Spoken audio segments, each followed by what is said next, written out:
সংসারে একা থাকতে গেলে কিন্তু অনেক সমস্যার সম্মুখীন হতে হয়, ঠিক যেমন আজকে আমার সঙ্গে হয়েছিল। সকালবেলাটা পড়াতে গেছিলাম আর পড়িয়ে এসে অন্যদিন যেমনভাবে শুরু করি তেমনভাবেই কিন্তু আজকের দিনটাও শুরু করেছিলাম।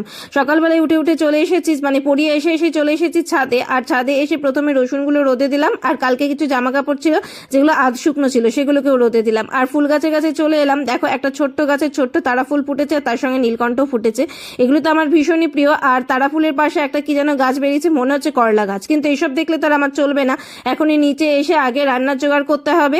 কাঁচা কলা দিয়ে আলু দিয়ে মাছের ঝোল করব, তাই বের করে রাখলাম। আর তার সঙ্গে করব ডাল, এই ডালটা দিয়েই খাবো আমার আজকে সকালবেলার মুড়ি।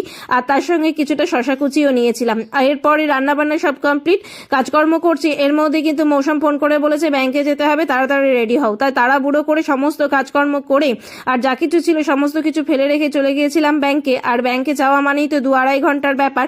সমস্ত কাজকর্ম করে কমপ্লিট করে যখন বাড়ি আসলাম প্রায় 3টে, আর এসে স্নান টান করে খেয়ে দিয়ে তারপরে গেছিলাম পড়াতে, আর পড়ানোর শেষে গেছিলাম গঙ্গার ধারে ঘুরতে। এই ছিল আজকের আমাদের